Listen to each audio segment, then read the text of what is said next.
Assalamualaikum warahmatullahi wabarakatuh. Alhamdulillah di kesempatan ini Bapak masih bisa menyempatkan untuk melakukan pembelajaran jarak jauh di mata pelajaran anatomi fisiologi. Dan di kesempatan ini Bapak akan masih melanjutkan tentang sistem kardiovaskuler ya. Kemarin kita setelah membahas bahasan tentang jantung dan bagian-bagian dari jantung itu. Nah, di kesempatan ini Bapak akan melanjutkan bahasanya, yaitu tentang pembuluh darah. Nah, adik-adik semua ya, di dalam sistem peredaran darah manusia itu ada yang namanya pembuluh darah. Dan peredaran darah manusia itu sistemnya itu dengan peredaran darah tertutup ya. Kenapa?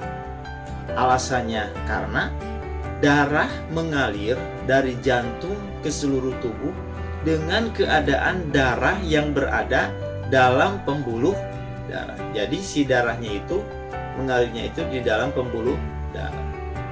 Dan kalau kita bedah, kalau kita bahas, pembuluh darah itu banyak, ada beberapa macam, ada 3 macam ya. Nah, pembuluh darah itu dibagi 3 macam. Pertama ada pembuluh darah arteri, pembuluh darah vena, pembuluh darah kapiler. Nah, untuk lebih jelasnya Bapak akan bahas satu-satu ya. Nah, ini pembuluh darah yang pertama arteri atau disebut juga pembuluh nadi. Pembuluh arteri fungsinya untuk apa? Itu fungsinya adalah untuk membawa darah dari jantung ke seluruh jaringan tubuh. Nah, itu pembuluh darah arteri.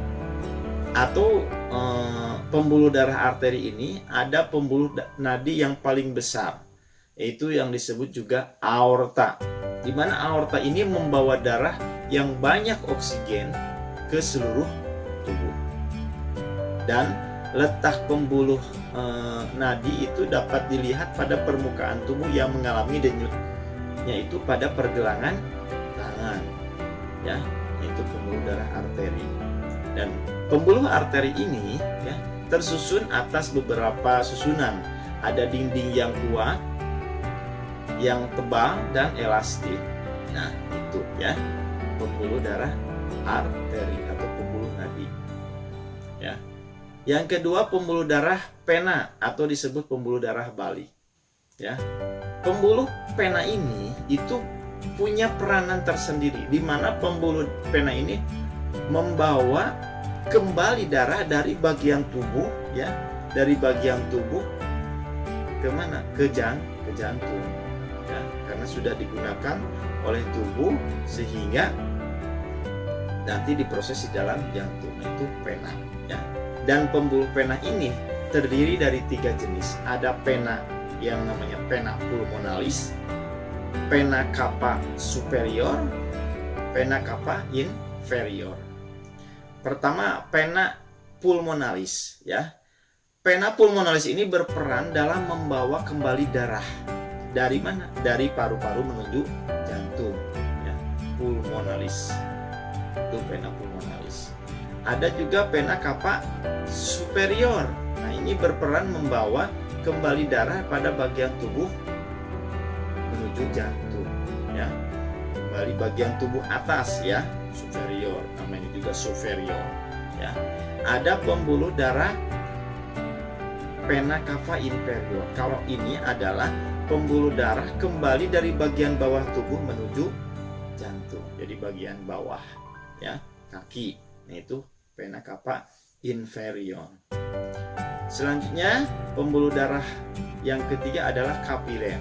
Nah, pembuluh darah kapiler ini adalah merupakan pembuluh darah yang terkecil yang fungsinya adalah menghubungkan antara pembuluh nadi dengan pembuluh balik. Ya, biasanya di ujung-ujung pembuluh darah, di tangan, di kaki. Nah, untuk lebih jelasnya kita lihat ini ya, video. Adik-adik simak dulu ini videonya supaya lebih jelas ya. Kita saksikan videonya seperti ini ya. Kamu dapat merasakan detak jantungmu setiap kali kamu meletakkan tanganmu di dada. Tapi tahukah kamu apa yang sebenarnya terjadi? atau apa yang membuat jantungmu tetap berdegup. Setiap hari, jantung kita berdetak sekitar 100.000 kali, mengirim setidaknya 2.000 galon darah yang mengalir di seluruh tubuh kita. Meskipun jantung kita tidak lebih besar dari kepalan tangan, jantung memiliki peranan yang besar untuk tetap membuat darah mengalir sepanjang 60.000 mil dalam pembuluh darah, yang mengedarkan nutrisi dan oksigen untuk organ dan jaringan. Darah mengedarkan seluruh substansi tersebut melalui berbagai saluran yang disebut pembuluh darah.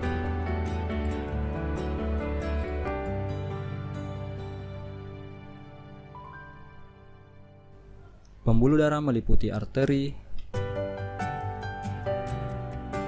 vena,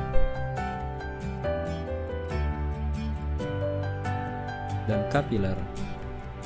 Untuk membuat darah mengalir ke seluruh tubuh, kita memiliki sistem pemompa, dan jantung adalah pompanya, di mana jantung tersusun atas otot yang memompa darah ke seluruh tubuh, berdetak sekitar 72 kali per menit sepanjang hidup kita.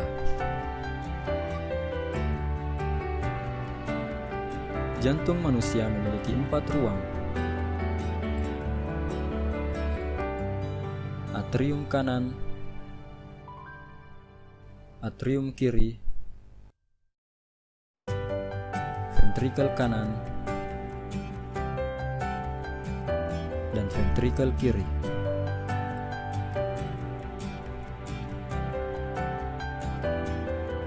Jantung memiliki 4 katup, yaitu katup trikuspid,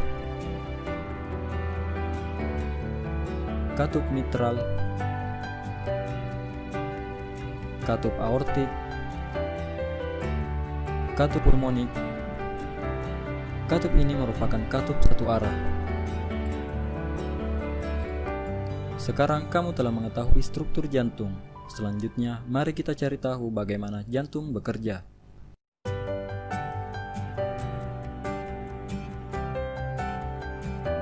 Darah menjadi kaya oksigen dengan menyerap oksigen di dalam paru-paru. Jantung mulai bekerja ketika darah yang kaya akan oksigen terbawa dari paru-paru menuju ke atrium kiri melalui vena pulmonalis.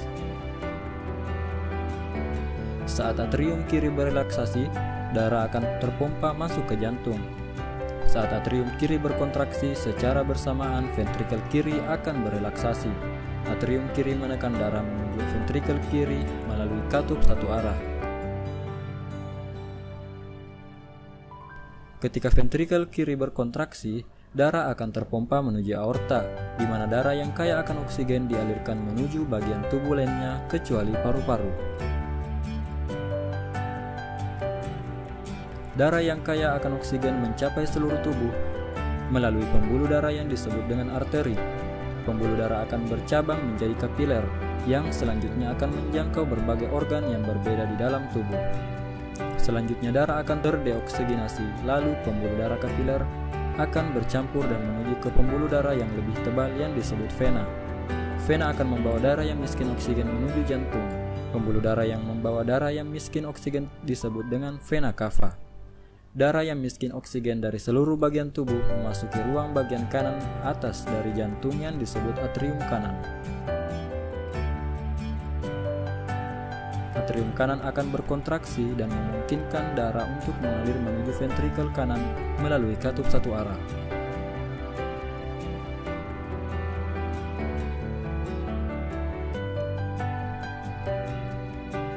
Ventrikel kanan kemudian berkontraksi dan menekan darah menuju arteri pulmonalis. Arteri pulmonalis membawa darah yang miskin oksigen menuju paru-paru.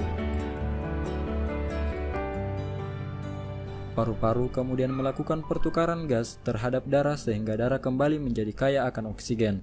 Darah tersebut selanjutnya akan dialirkan kembali ke jantung melalui vena pulmonalis dan kembali mengulang siklus sirkulasi tersebut. Nah, adik-adik semua, barusan kita sudah menyimak tentang siklus peredaran darah di pembuluh darah.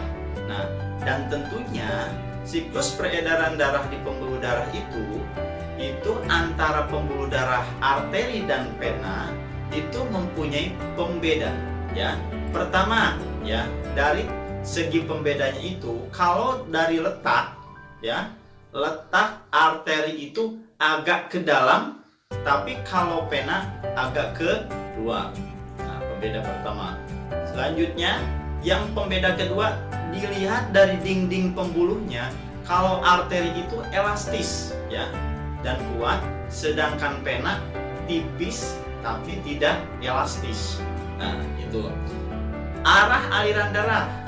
Bedanya apa antara arteri dan pena? Kalau arteri keluar jantung ya, dari keluar jantung, kalau pena menuju jantung. Nah, itu ya arah aliran darahnya. Selanjutnya kalau denyutan, arteri itu terasa ya. Tapi kalau pena itu tidak terasa denyutannya ya di pembuluh darahnya. Nah, dilihat dari katupnya.